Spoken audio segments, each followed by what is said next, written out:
นะโมตัสสะภะคะวะโตอะระหะโตสัมมาสัมพุทธัสสะนะโมตัสสะภะคะวะโตอะระหะโตสัมมาสัมพุทธัสสะนะโมตัสสะภะคะวะโตอะระหะโตสัมมาสัมพุทธัสสะ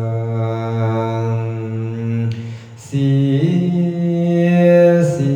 สุภาสวัสดีอดิเรกชัยศรีสวัสดีจงมีแก่ผงข้าทั้งหลายทั้งที่พานาคุตเทพบุตรเทพยุดายินพมยมมาลาผู้องค์อาจกาหารจึงได้บงการลงมาสู่ลงมาอยู่เป็นชัยมงคลอันวิเศษมือนี้พาเกตเข้าสู่ราศีเป็นวันดีสุดขนาดอินทผาพรมเตียงทั้งหน้าวังขาดคู่ผมกันอยู่ส่วนร้อนพระอาทิตย์จรจันทร์เลิกอังคันถึกมหาชัยพุทธพาฤหัสไปเป็นโชคสุขเสาได้อุตตมโยพรมรักขณาอันนี้ตามตำราว่าได้เลิกถึกหน่วยชื่อว่าอุตตมราศีวันนี้เป็นวันดีอันประเสริฐถือว่าเลิศมงคลปุ่นแปลงดีแต่งแล้วผ้าขวัญแก้วยกโยมามีทั้งท้าวพญาเสนาและอามาตย์ทั้งนักปราชญ์และปุโรหิตทั้งบัณฑิตและชาวเมืองมาพังพร้อมเฒ่าแก่มานั่งล้อมสาธุการบริวารหลายเรือลังมานั่งอยู่ซ่อนนอนตาสะอ่อนบุญหลายหลากพัดภาคไปไกลมาหุบใจสมเสื่อนย่อยกยืนมงคลให้เป็นผลเพื่อสร้างธุระอังความดีร่วมกันมาถวายใบายสีเพื่อให้เป็นมังคลดีอันวิเศษปาลบเหตุแห่งความศรัทธาในบวรพระพุทธศาสนาภาโกลันอาติพัทโธจึงได้มาเข้าบวชหวังไปสวดบำเพ็ญศีลใจทวินถึงขนาดขอประกาศเป็นลูกพระโคดมสั่งสมบารมีสร้างความดีให้เต็มเปี่ยมให้ยอดเยี่ยมด้วยศีลสมาธิปัญญาเป็นนาวานำข้ามลวงข้ามพ้นบ่วงวัฏฏะสงสารหูเท่ามหาปัฏฐานสร้างสมภารกาแก่งเป็นยอดแห่งมหาชัยศึกษาพระธรรมวินัยให้แจ้งชัดทั้งปริยัติปฏิบัติปฏิเวทของสมณเพศเทียมคุ้มคำเพียรประจำบรดละมีมานะอยู่ตลอดให้ศึกษาไปจนโหดปริญญาธรรมเก้าประโยคทั้งคดีโลกทั้งคดีธรรมเป็นผู้นำเผยแผ่ให้มีแก่พาหุชนงามบีมุนมาคาทั่วพระลาฤเดชทั่วคงเขตมุทนาให้พระโกลันอาติพัทโธได้อยู่คำพระศาสนาไปตลอด ไปจนหอดเข้าสู่พันนิรพันธ์ในอนาคตการก็ปูเถิดมาบัดนี้มีพ่อแม่ลุงป้าอาญาติวงพงษาจึงได้ร่วมกันมาโมทิตาบายสีจัดพิธีสมโภชทุกฝ่ายมีแต่ความปราโมทสมซื่นปีดา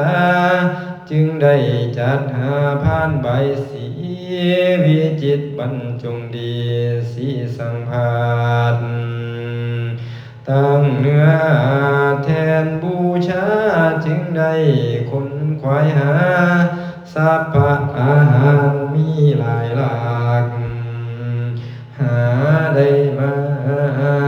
ประมวลมาแต่งใส่ผ้าป่าไว้ถึงเสื้อตั้งแม่นเมื่อยามดีมีสีสายสีสายบัวเศร้าแล้วก็จึงไปอาราธนาเอาอาจารย์เจ้าผู้ฉลาด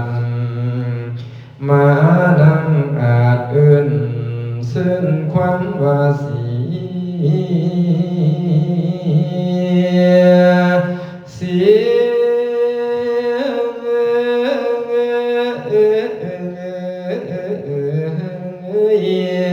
ว่าสีมือนี้แม่นมือสันวันดีวันเศรษฐีอามุตตาโชคประสิทธิโยพรมลักขณาคอยผู้ตาก็จึงได้มาสู่คอยผู้ก็จึงได้มาหาตามภาษีภาษาเขานี้เป็นผู้เฒ่าสร้างเว้าก้าวเชิญขวัญว่ามาพาลันยาสาเชิญเอาทางขวัญหาขวัญตาคิ้วกองขวัญเจ้าพัดกะละเม็นภาคบ้านไว้นานแล้วให้ตาโมมาให้ตาหูมา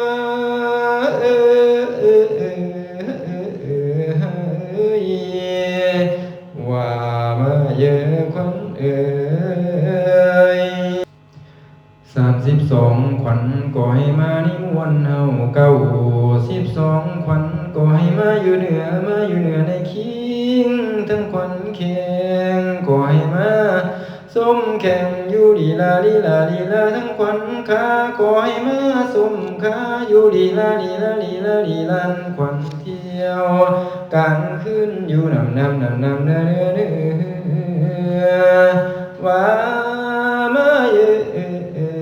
ขวัญให้เจ้าส่วนกันมาเหมือนดังพันศาให้เจ้ากาดกันมาเหมือนดังเงินเพียงให้เจ้าคิงกันมาอยู่นี่นำมาปังพอไว้เพียงกันนั้นละนะว่ามาเยอะขวัญเตอีกข้าให้ท่านนำมาค่าทองดาวมีทั้งกล้วยงาวและมันแสงแกงสะโนและหมกไก่ได้แล้วใส่ผ่านมาฝูงวงศาและญาติพี่น้องฟังเสียงเขาลั่นคองดังมาอยู่มุงมองแล้วพัดหู วงของเจ้าหัวพอบันตีมาห่วงของเจ้าหัวสาเพิ่นตีเอาสมเด็จมหาราชเจ้าสิทธิคงบอกเป่าคุณเด้อว่ามาเยอะคนเอ้ยให้คนเจ้านี่นะมาอยู่กุฏิเสาเกณฑ์มาอยู่แผ่นทะลงเพียง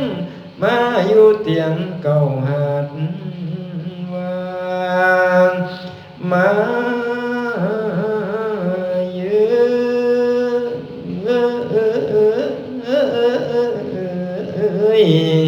มาอยู่คิงเจ้าอย่าได้มินสาบมาอยู่ขาบเจ้าอย่าได้มินเข้าว่ามาเย่คนเอ้ยขวัญผู้เป็นคำนั่นให้มาอยู่เว้นไว้ขวัญผู้เป็นวัดและเป็นไอให้เจ้ามานิมนต์เฮามีทั้งขวัญผู้เท่านั้นนายค่อยสัก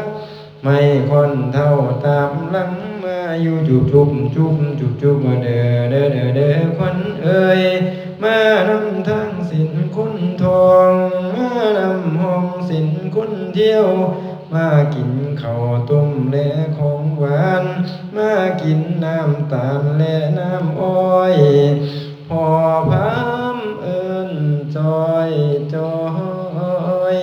ขวัญเจ้าให้ด่วนมาให้ด่วนมา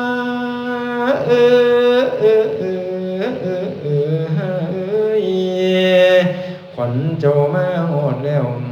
แก้วแก่นให้สดสีวันสีให้สดใสพองละไม่ละมุนเนื้อเจ้าผู้เมื่อสำเภาแก้วสีน้ำแนวได้เบิดส่วนพระลาบุญหนุนยิ่งล้วนดอกเที่ยวส่วนบ่ได้หนีนับตั้งแต่มื้อนี้ให้มีโชคมหาชัยผู้ใดเด้อนึกแนวใดให้สมบังดังมารู้หมายแม่นบุญน้ำแห่นเน้นน้ำหอยอันน้ำหอยสุบาทยังผุนเด้อหวังสิคิดก็สั่งหลายทั้งว่าปองแป๋วขอให้เป็นดังแก้วลำคาผู้พูนเมืองขอให้เฮืองโมลีทรงคดีใส่แจ้งพระลาแห้งนอบุญล้นงามมงคลกองสถิตอยู่คำพระศาสนาให้ลือซาอยู่จนไว้คนหัวว่าทั่วแดนหมดทุกคงขวยแกนแดนพงทรณีได้เพิ่งสีใบบุญพอพระคุณผู้บุญลำขอคุณพระพุทธให้นำคำคุณพระธรรมให้นำทรงคุณพระสงฆ์องค์ยอดเยี่ยมให้เทียมข้างอย่าห่างคิ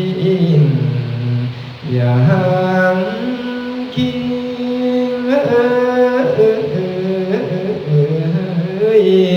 สิ่งศักดิ์สิทธิ์ฤทธิ์ยอดยิ่งก็สถิตอยู่โนแดนใดจงประสิทธิ์พระพ้นใจกระดังใจหมายมุ่งนำพระดุงพ้นให้กระสดใสจวนทั่วอมโพใสใบพงพัวไว้ไปดูให้สูงพระดุงขึ้นแม่น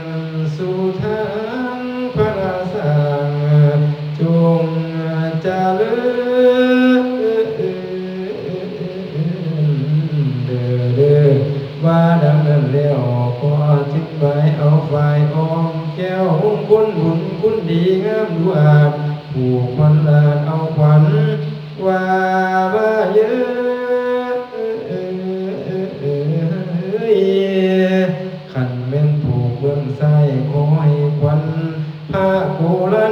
ติพัทธุนีก็มาเยอะขันเม่นเพื่อเพื่องฟ้าขอให้ควันพระโกรันอาติพัทธุนีอยู่มาทุกหมู่ทุกองค์ทุกคนก็ผู้เถิด